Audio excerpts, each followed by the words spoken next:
Hello guys, இன்னைக்கு நம்ம ஜங்கு கூட ஷோ தான் பார்க்க போகிறோம். சைக்கோபாத் கிட்னாப்பியா நீ forced to touch you part 16. போன பாட்டு இதோட கம்ப்ளீட் பண்ணியிருந்தேனா. ஸோ ஆரம் வந்து சும்மா கேட்டிருப்பா வாமிட் எடுக்கிறத பார்த்து, நீ ப்ரெக்னெண்ட்டாக இருக்கியாடா அவனானா ஆமான்ட்ருப்பா. ஸோ ஆரம் கேட்டது ரொம்ப ஷாக் ஆகிருப்பாரு. ஸோ அதோட இந்த பாட்டை கம்ப்ளீட் பண்ணியிருந்தேன். கண்டிட்டு தான் பார்ட் 16. என்னவான்னு சொல்கிறான்னா, சும்மா கேட்டால் நீ என்ன ஆமான்னு டக்குன்னு சொல்கிற. பின்ன என்ன சொல்ல சொல்கிற? இல்லைன்னு போய் சொல்ல சொல்கிறியா? எனக்கு அதெல்லாம் வராது. உண்மையாக நான் ப்ரெக்னெண்ட்டாக தான் இருக்கேன். ஐயோ, இப்போ என்ன பண்ணலான் இருக்க? இதை பற்றி ஜங்கு கிட்ட சொல்ல போறியா? நான் எதுக்கு அவன்கிட்ட சொல்லணும்? இது என் குழந்த. என்னால் இந்த குழந்தைய தனியாகவே வளர்த்துக்க முடியும்.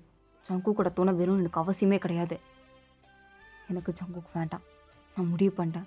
அவள் என்னைக்கு சென்னைக்கு அப்படி பண்ணணும்னு நினச்சி அவன் அப்படி பண்ணானோ, அதிலிருந்து ஜங்குக்கு நான் டோட்டலாக கம்ப்ளீட்டாக வெறுத்துட்டேன். ஜங்குக்கு எனக்கு வேண்டாம், அவ்வளோதான். நீ சீரியஸாக சொல்கிறியா? இப்படி தான் அம்மா அப்பா முடிவெடுத்தாங்க. கடைசியில் பார்த்தா நானும் கஷ்டப்பட்டேன், நீயும் அதால் நிறைய கஷ்டப்பட்டுருக்க. ஸோ ப்ளீஸ் எல்லாத்தையும் புரிஞ்சுக்கோ. உனக்கு உண்மையாக ஜங்குக்கு வேணாமா? ஜங்கு கிட்டே நீ இந்த குழந்தை இருக்குன்னு சொல்ல போகிறது இல்லையா? இது அவனோட குழந்தை, உனக்கு மட்டும் இது உரிமை கிடையாது. இங்கே பாருண்ணா, எனக்கு ஜங்குக்கு வேண்டாம், அவ்வளோதான். என் முடிவு தான். எனக்கு ஜங்குக்கு வேண்டாம்.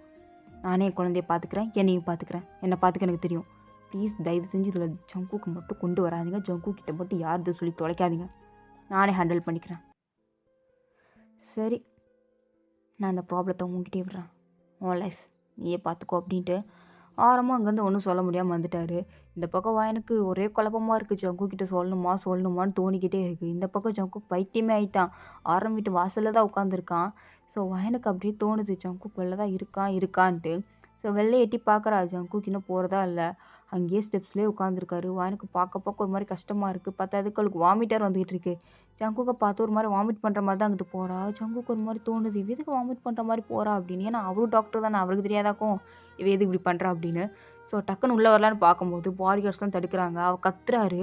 ஸோ கத்துற சத்தங்கிட்ட ஆரம்பது, என்னடா பிரச்சனை, ஏன்டா கத்துற? ப்ரோ அவள் வாமிட்லாம் எடுக்கிறா ப்ரோ, அவளுக்கு என்ன ப்ராப்ளம்னு தெரில. நான் ஒரு டாக்டர் தான், நான் வேணால் செக் பண்ணி பார்க்குறேன். உனக்கு தான் என்னை பற்றி தெரியுங்கள. நான் என்னால் எல்லாரையும் க்யூர் பண்ண முடியும். இது வரைக்கும் என்னை நம்பி வந்தவங்கள நான் கைவிட்டதே கிடையாது, எனக்கு நல்லாவே தெரியும். நான் எவ்வளோ பெரிய டாக்டரும் எனக்கு நல்லாவே தெரியும். நான் வாயனை பார்த்துக்கிறேன். ப்ளீஸ் என்னை வாயனை பார்க்க அலோவ் பண்ணு. உன்னை பார்க்க விட்டா நீ கண்டுபிடிச்சிருவியே. ஓகே பரவாயில்ல, அப்படியாவது உனக்கு தெரியட்டும். அப்படி தெரிஞ்சதுக்கப்புறமாவது இவன் என்ன டிசிஷன் எடுக்கிறேன்னு பார்க்கலாம் அப்படின்னு ஆரமும் அப்படியே ஜங்குக்கு சரி உள்ளே விடுங்க அப்படின்னு அலோவ் பண்ணிட்டான். ஜங்குக்கும் அப்படியே வீட்டுக்குள்ளே கொடுக்குறோன்னு ஓடி போகிறாரு. ஆரம் அப்பா பார்த்துட்டு, தம்பி என்னப்பா பண்ணுற? எல்லாம் உன்னோட நல்லதுக்கு தான்ப்பா. இவனே பார்த்து இவனே கண்டுபிடிக்கட்டும். இவன் டாக்டர் தானே, இவன் எந்த அளவுக்கு யோசிக்கிறான், இதுக்கடுத்து வானை எந்த அளவுக்கு பார்த்துக்க போகிறான்னு இதுலேருந்து தெரிஞ்சிடும். நீங்கள் சோஃபாவில் உட்காருங்க, நம்ம 2 பேரும் இங்கே உட்காரலாம். நான் வேணா காஃபி போட்டுட்டோ சொல்வா, குடிச்சிக்கிட்டே நம்ம டிவி பார்க்கலாம். கொஞ்ச நேரம் கழிச்சு அவனே வருவான், இல்லை அவள் வருவா. 2 பேரில் யாராவது ஒருத்தவங்க வருவாங்க. ஸோ முடிவு வேணான்னு தெரிஞ்சிடும். இன்றைக்கி என்ன நடக்குதுன்னு பார்த்துக்கலாம் அப்படின்னு 2 பேரும் அப்படியே உட்காந்துருக்காங்க. ஸோ அதே மாதிரி ஜங்குக்கும் மேலே போகிறாரு. நாங்கள் செம்மையாக ஒமிட் பண்ணிக்கிட்டு இருக்கா. ஒரு மாதிரி அவளுக்கு ரொம்ப டயர்டாக தான் இருக்குது. அப்படியே ஒரு மாதிரி உட்காந்துருக்கும்போது அப்படியே ஜங்குக்கு வந்து, என்னடி ஆச்சு இப்போ, எதுக்கு வாமிட் பண்ணிகிட்டு இருக்க? என்ன ஏதாவது ஆகாத பொருள் சாப்பிட்டியா? அதான் அப்படி இருக்கியா? நான் செக் பண்ணவா? ஐயோ, நீ எதுக்கு இங்கே ஃபஸ்ட்டு வந்த? ஒழுங்காக வெளில போ. உன் மூஞ்ச பார்க்கறதுக்கு எனக்கு பிடிக்கல. உன்னை பார்த்ததுக்கப்புறம் தான் எனக்கு வாமிட் வருது, எல்லாம் வருது, எனக்கு டென்ஷன் ஹைப்பர் எல்லாமே ஆகுது. உன்னை பார்த்தா எனக்கு டிப்ரெஷனை முதல்ல கொண்டு இருக்குது. ஒழுங்காக இங்கேருந்து போயிரு. நான் என்னடி பண்ணேன்? ஏன்டி என்னை பார்த்து இப்படி கத்துற? நீ என்னடா பண்ணல? ஜெனி என்ன பண்ணி வச்சுக்கான்னு தெரியும்ல. ஐயோ நான் அதுக்கு தான் நான் சாரி கேட்டுட்டலடி. அவளை அப்படி பண்ணி நீ என்னை யூஸ் பண்ணிக்கிட்ட. அப்படி தானே ஜங்கு, என்னை யூஸ் பண்ணிக்கிட்ட. என்ன ஆனாலும் சரி, என்னால் உனக்கு மன்னிக்கவே முடியாது. ஒழுங்காக இங்கேருந்து போயிரு. மூஞ்சில் முழிக்கிறது கூட நான் பாவம் நினைக்கிறேன். எனக்கு அப்படியே இன்சல்ட் ஆகுது, பைத்தியம் பிடிக்குது. ஒழுங்காக இங்கேருந்து போயிரு. சரி கத்தாத. நீ என் மேலே இவ்வளோ வெறுப்பு வச்சுருக்கனா? ஓகே, ஐ அக்செப்டட். நான் பண்ணது தப்பு தான். அதுக்கு நான் சாரி கேட்டேன். இதுக்கடுத்து எவ்வளோ சாரி கேட்டாலும் அதை பார்த்தாலும் தெரிஞ்சு போச்சு. பட் உனக்கு என்னாச்சு? ஏன் வாமிட் பண்ணுற? இங்கே பாரு, அது என் விஷயம். எனக்கு உடம்பு சரியா, நான் பார்த்துக்கிறேன். உன் அக்கறைக்கு ஒன்றும் தேவையில்ல. ஓகே வச்சாங்கோ, நான் பார்த்துக்கிறேன். நீ ஃபஸ்ட் இங்கேருந்து கிளம்பு. இங்கே பாரு, நான் ஒரு டாக்டர் தான். எனக்கு தெரியும் எல்லாம், நான் பார்த்துக்கிறேன். நீ வந்து ஒரு டிஜே தான், டாக்டர் கிடையாது. உனக்கு என்ன ஆகுது ஆகலை அப்படிங்கிறது உனக்கு தெரியறதுக்கு நான் செக் பண்ணி பார்த்தா தான் தெரியும். கையை கொண்டாடா, செக் பண்ணுறேன். ஐயோ, இவன்கிட்ட கொடுத்தா நம்ம ப்ரெக்னெண்ட்டாக இருக்கிறது எனக்கு தெரிஞ்சிருமே அப்படின்னு வாயினை பயந்துட்டு, அதெல்லாம் ஒன்றும் இல்லை, நான் எங்கள் அண்ணன்ட்ட சொல்கிறேன், அவன் நிறைய டாக்டர்ஸை கூட்டிகிட்டு வருவான், உன்னோட பெஸ்ட் டாக்டர்ஸே வருவாங்க, நீ ஒன்றும் வர தேவையில்ல, எந்த டாக்டர்னாலும் போய் செக் பண்ண தர, உங்ககிட்ட மட்டும் செக் பண்ண மாட்டேன், ஒழுங்கா இங்கேருந்து போயிரு. ஏன் பண்ண மாட்டேன்? ஏன் பண்ண மாட்டேன்? இங்கே பாரு, அது ஏன் இஷ்டம், நீ தேவையில்லாமல் இல்லை தலையிடாதா, ஒழுங்கா இங்கிட்டு போயிரு. இங்கே பாரு, உன் அண்ணனே உன்னை செக் பண்ணதுக்கு தான் நீங்கள் அல்தவெல்லாம் பண்ணான், தேவையில்லாமல் இங்கே சீன் க்ரியேட் பண்ணாதா, அடுத்து கன்னத்தில் விட்டோன்னு வச்சுக்கோயேன், அவ்வளோதான். நான் உங்ககிட்ட சாஃப்டாக பேசுகிறேன் அப்படிங்கிறனால சாஃப்டாகவே பேசிகிட்டு இருப்பான்னு நீ எதிர்பார்க்குறது ரொம்ப தப்பு. நான் ஜங்குக் எப்போ சைக்கோவாக மாறுவேன்னு எனக்கே தெரியாது, அது உனக்கும் நல்லாவே தெரியுங்கிறது எனக்கு தெரியும். ஒழுங்கா கையை கொடு. முடியாது ஜங்கு, முடியவே முடியாது, ஒழுங்கா இங்கே போ. நீ இவ்வளோ தூரம் நான் சொல்லியும், உங்கள் அண்ணனே விட்டான்னு நான் சொல்லியும் நீ கையை கொடுக்க மாட்டேங்கிறேன்னா அப்போ ஏதோ தப்பாக இருக்கு. உண்மையை சொல்லி ஏன் வாமிட் பண்ணுற? இங்கே பாரு ஒன்றுமே கிடையாது, நீ தேவை அப்படி பண்ணாத அப்படின்னு சொல்லிட்டு இருக்கும்போதே வாயினுக்கு மறுபடியும் வாமிட் வந்துருச்சு. ஸோ அவள் அப்படியே வாமிட் எடுக்கிறதுக்கு அப்படியே ரெஸ்ட்டும் ஓடுறா. ஸோ வாமிட்டும் எடுத்துகிட்டு இருக்கா. வாயன் வந்து இப்படி வாமிட் எடுக்கிறத பார்த்தது ஜங்குக்கு லைட்டாக டவுட் வருது, ஒரு வேளை இருப்பாளோ அப்படின்னு. ஸோ அப்படியே அவள் வாமிட் எடுத்துகிட்டு இருக்கும்போதே டக்குன்னு அவளோட கையை பிடிச்சி செக் பண்ணுறாரு. வாயனுக்கு அப்போ லைட்டாக தலையாக சுற்றுறதுனால அவள் அப்படியே ஒரு மாதிரி கேராக தான் நின்றுருப்பா. ஸோ ஜங்குக்கும் கையை பிடிச்சி பார்க்குறாரு. அவரு கன்ஃபார்ம் பண்ணிட்டார் இவள் ப்ரெக்னெண்ட்டாக இருக்கான்னு. அவருக்கே புரியுது அப்போ தன்னோட குழந்தை தான் அப்படின்னு. ஜங்குக்கு என்ன பேசுறதுனே தெரில, அப்படியே ஒரு மாதிரி வாய் அடைச்சி போய் கண்லேருந்து தண்ணி மட்டும்தான் வந்துட்டுருக்கு. அந்த மனுஷனாட்டுக்கு சிலையாட்டு இருக்காரு. இங்கே வாயன் அப்படியே ஃபேஸெல்லாம் அப்படியே வாஷ் பண்ணிவிட்டு அப்படியே பெட்டில் வந்து உட்கார்றா. அவளுக்கு ரொம்ப டயர்டாக இருக்கிற மாதிரி இருக்குது. அப்படியே ஒரு மாதிரி உட்காந்துருக்கா. அப்போ ஜங்குக்கு உன்னோட காலிலே விழுந்துட்டாரு. பாரு, என்னை மன்னிச்சிடுறி, நான் வேணும்ல எதுவும் பண்ணலடி, தயவு செஞ்சு என்னை ஏற்றுக்கோ, நம்ம குழந்தைக்காக ஏற்றுக்கோ, எனக்கு தெரியுது நீ ப்ரெக்னெண்ட்டாக இருக்கேன்னு, உன்னை பாப்பா நல்லா பார்த்துக்கிறேன், உன்னை கல்யாணம் பண்ணிக்கிறேன். இங்கே பாரு, நான் ப்ரெக்னெண்ட் ஆகிட்டேன், அதனால் உன்னை அக்செப்ட் பண்ணிப்பேன் மட்டும் நீ சத்தியமாக எதிர்பார்த்துறாத. என் குழந்தைய நானே தனியாக நின்று வளர்ப்பேன். இதுக்கு அப்பன் தேவையில்லை, முக்கியமாக நீ தேவையே கிடையாது, சரியா? உன்ன மாதிரி அப்பா இருக்கிறதுக்கு நான் குழந்தைகிட்ட அப்பா செத்து போயிட்டான்னு சொல்லியாது நான் வளர்த்துப்பேன். என் குழந்தைய வளர்த்துக்க எனக்கு தெரியும்.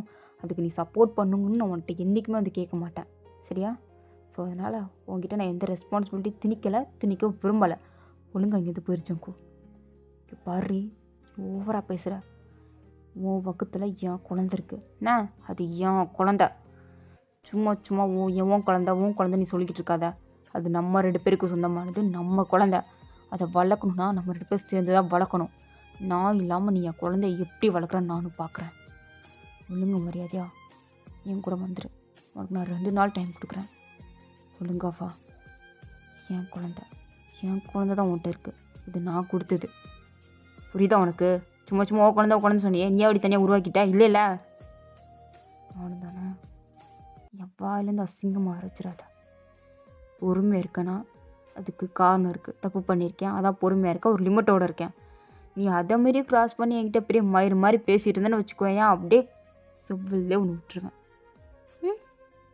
புரியோன்னு நினைக்கிறேன். உங்கள் அண்ணன்ட்டே சொல்லிவே, வெறும் 2 நாள் தான், அதுக்கப்புறம் எவன் வந்தாலும் உன்னையும் குழந்தையும் தூக்கி போயே தருவேன், சரியா? தூக்கிட்டு போயிடுவேன் அப்படின்னு ஜங்குக்கு ரொம்ப டெரராக பேசிட்டு அப்படியே கீழே வராரு. ஹாரம் அப்படியே ரிலாக்ஸாக காஃபி குடிச்சிட்டே வாப்பா தம்பி அப்படி மாதிரி பார்த்துட்டு இருக்காரு. ஸோ ஜங்குக்கு ஆரம்பிக்கிட்டே வந்து, இங்கே பாரு, என்னை மன்னிச்சிரு, நான் உன் தங்கச்சி உண்மையாக நல்லா பார்த்துக்கிறேன், என் குழந்தையும் உண்மையாக ரொம்ப நல்லா பார்த்துப்பேன். நீ என்ன நம்பி உன் தங்கச்சியும் அவள் குழந்தையும் என்கிட்ட விடலாம், அது என் குழந்த, நான் பார்த்துக்கிறேன், நீ அதை நினச்சி ஃபீல் பண்ண தேவையில்ல, சரியா? உன் தங்கச்சியை மட்டும் எப்படியா சமாதானப்படுத்தி என் கூட அமுச்சுவே அப்படின்ட்டு ஜங்குக்கும் சொல்லிட்டு போயிட்டான். ஸோ போனது சும்மா இல்லை, கரெக்டாக அவங்க அம்மா கால் பண்ணுறா. அவங்க அம்மாவுக்கு கால் அட்டன் பண்ணி, என்னடா அதிசயமாக கால் பண்ணுறேன், எப்பயுமே கால்லாம் பண்ண மாட்டே, இப்போ என்ன புதுசாக இருக்குது? நான் உங்ககிட்ட ஒரு விஷயத்த சொல்லணுமா? என்னடா சொல்லணும்? அழுகிறியா நீ? எதுக்கு அழுகிற? என்ன சொல்லணும்? அது வான் ப்ரெக்னெண்ட்டாக இருக்காம்மா. என்னடா சொல்கிற? ஆமாம், வான் ப்ரெக்னெண்ட்டாக இருக்கா, அவள் என்னோட குழந்தைய சுமந்துட்டுருக்கா, நீ பாட்டி ஆக போகிற, நான் அப்பா ஆக போகிறேன் அப்படின்ற மாதிரி ஜங்குக்கு ரொம்ப சந்தோஷத்தோட ப்ளஸ் அழுதுகிட்டேவும் சொல்கிறாரு. இதை அவங்க அம்மா கேட்டுட்டு, டேவ் நிஜமாக தான் சொல்கிறியாடா அப்படின்ட்டு அவங்களுக்கு ரொம்ப ஷாக்கிங்காக இருக்குது. அப்படியே ஜங்குக்கோட அப்பா கிட்டே அப்படியே அவன் லைனில் இருக்கும்போதே சொல்கிறாங்க, இந்த மாதிரி ஜங்குவோட கேர்ள் ஃப்ரெண்ட் ப்ரெக்னெண்ட்டாக இருக்காளாம், நம்மளுக்கு வீட்டுக்கு வாரிசு வரப்போன்னு சொன்னான், அவங்க அப்பா நானா ஓ அப்படின்ற மாதிரி அசால்ட்டாக கேட்குறாரு. ஸோ ஜூனுக்கு வந்து வாயனை சுத்தமாக பிடிக்காது, பட் குழந்தை வரப்போகிறது அப்படின்னு தெரிஞ்சதோ ஜூனுக்கும் ஹாப்பியாக தான் இருக்குது. ஆனால் இதில் ஜங்கு கூட அண்ணனுக்கு தான் செம்ம காண்டாக இருக்குது. எனக்கு ஒரு கேர்ள் ஃப்ரெண்டும் இல்லை, எனக்கு கல்யாணமே ஆகலை. அதுக்குள்ளே என் தம்பி அப்பாவை போகிறான், நான் பெரியப்பாவை போகிறேன்னா இது என்னடா கொடுமை அப்படின்ற மாதிரி தான் அவன் ரியாக்ட் பண்ணிக்கிட்டு இருக்க. ஸோ ஆனால் ஜங்குக்கோட அம்மாவுக்கு தான் இதில் ரொம்ப ஹாப்பியாக இருக்குது. அப்படியே ஜங்குக்கு பார்த்து, டேய் நீ உடனே வீட்டுக்கு வாடா, எல்லோரும் இங்கே தான் இருக்கோம், இன்றைக்கி டின்னர் அரேஞ்ச் பண்ணியிருக்கேன், நீ எவ்வளோ பெரிய சந்தோஷமான விஷயத்த சொல்லியிருக்க, உடனே கூட்டிகிட்டு வா. ஆனால் அம்மா அவன் என் கூட வர மாட்டேங்கிறேன், என் கூட சண்டை போட்டிருக்கா. என்னடா சொல்கிறா, அவள் ப்ரெக்னெண்ட்டாக இருக்கா, இந்த டைமில் கூட சண்டை போட்டிருக்கா. ஒழுங்கா நீ என்ன பண்ணியோ எது பண்ணியோ தெரியாது, நம்ம மருமகளை சமாதானப்படுத்தி கூட்டிகிட்டு வா. ஒரு நல்ல நாளாக பார்த்து அடுத்த வாரமாக அவனுக்கு கல்யாணம் பண்ணி வச்சிடுறேன். அம்மா நானும் அதாம்மா அவர்கிட்ட சொல்கிறேன், ஆனால் அவன் புரிஞ்சிக்கவே மாட்டேங்கிறாம்மா. ஏதோ பெரிய மாதிரி கத்திக்கிட்டே இருக்கா. ஏதோ சின்னதாக தப்பு பண்ணிட்டேன், அதுக்குன்னு நீ வேண்டாம், என் குழந்தைய நானே தனியாக வளர்த்துக்கிறேன், நீ போடா அப்படின்ற மாதிரி சொல்கிறாம்மா. என்னடா தம்பி சொல்கிற, இப்படியா சொல்கிறா? ஆமாம்மா, அவள் அப்படிதாம்மா சொல்கிறா. எனக்கு சுத்தமாக புரியலை. அதான் நான் அவகிட்ட கத்தி விட்டு வந்துட்டேன். டேய் அவள் ப்ரெக்னெண்ட்டாக இருக்கும்போது அப்படி தான் வரும், கோவம்லாம் அதிகமாக தான் வரும், நீ தான் பொறுத்து வரணும். நீ எப்படி கத்திட்டு வந்தனா அவள் எப்படி? அவகிட்ட நீ தான் போயிருக்கணும். நீ என்ன பண்ணு, மறுபடியும் போ, வாணிக்கிட்ட சாரி கேட்டு அவளை கூட இருந்தே பார்த்துக்கோ. அம்மா அவள் கிட்ட போனாலே கத்துறாம்மா, அவள் அப்படி தான் பண்ணுவா. நீ வாயின் கூட இரு, நாளைக்கு அவளை வீட்டுக்கு கூட்டிகிட்டு வா சரியா? இப்போ நீ போ, வாயின் கூட இரு. நான் ஆரம்பிக்கிட்ட பேசிக்கிறேன், அவங்க அப்பாடி நானே பேசிக்கிறேன். நீ வாயனை மட்டும் சமாதானப்படுத்து, நீ இதெல்லாம் அம்மா பார்த்துக்கிற அப்படின்றாங்க.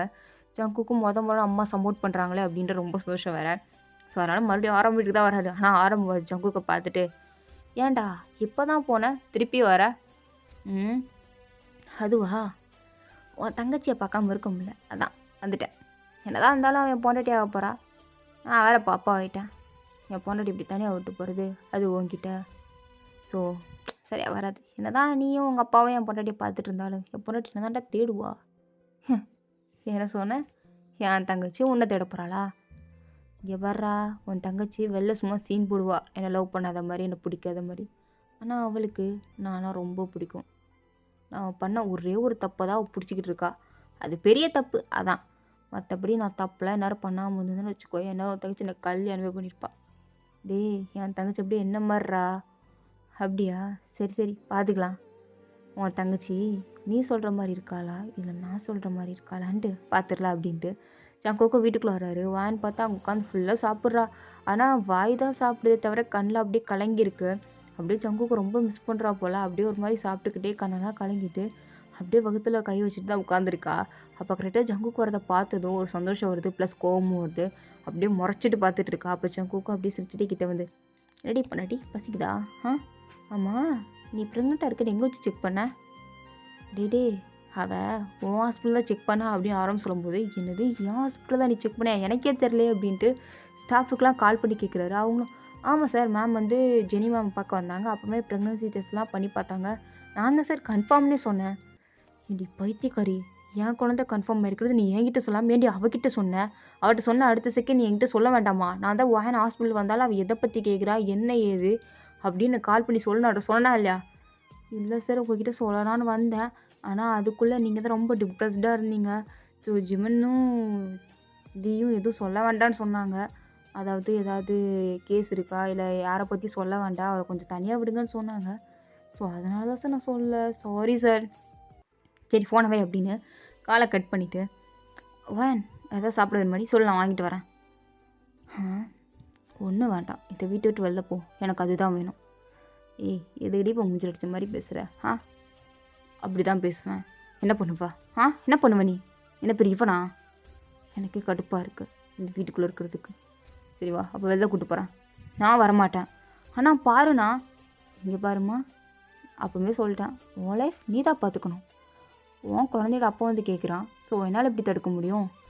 ஸோ நீயாச்சு அவனாச்சு அப்படின்ட்டு ஆரம்பங்க வந்து நைஸாக கலண்டுக்க வாயனை அப்படியே திரும்பி அவங்க அப்பாவும் மறைக்கிறா. அவங்க அப்பாவும், ஐயோ எனக்கு தூக்கமாக வருதே, வயசான காலத்தில் ராத்திரி ரொம்ப நேரம் முழிக்க முடியல, எனக்கு தூக்கமாக வருது, தம்பி ஆரம்பே என்னை கொண்டு போய் ரூமில் விட்டுருப்பா, வாங்கப்பா அப்படின்ட்டு 2 பேரும் அங்கேருந்து நைஸாக எஸ்கேப் ஆகிட்டாங்க. எனக்குலாம் சரியான காண்டாகுது, இவன் கூட போகணுமா அப்படின்ற மாதிரி அப்படியே சங்குக்கு பார்த்து முறைச்சிக்கிட்டே, நீங்கள் அன்றைக்கி ஜெனியை காரை விட்டு ஏற்றுனீங்களே, அதே மாதிரி என்ன ஏற்ற மாட்டீங்கன்னு என்ன நிச்சயம்? உங்களை நம்பி எப்படி உங்கள் காரில் நான் வர்றது? ஓ அப்படியா, அப்போ இத்தனை நாள் என் கூட என்னை நம்பி என் வீட்டில் இருந்தில்ல, அப்போ மட்டும் உனக்கு எந்த நம்பிக்கை வந்துச்சு என் கூட இருக்கணும்னு? எப்படியோ இருந்தில்ல, அதே மாதிரி அந்த நம்பிக்கையோடைய கூடவா கடைசி வரைக்கும் வச்சு காப்பாற்றுவேன். இப்போ நீ எங்கே என்னை கூட்டிகிட்டு போகிற? ஆ, நம்ம வீட்டுக்கு போகலாம். நாங்களாம் வரமாட்டேன்.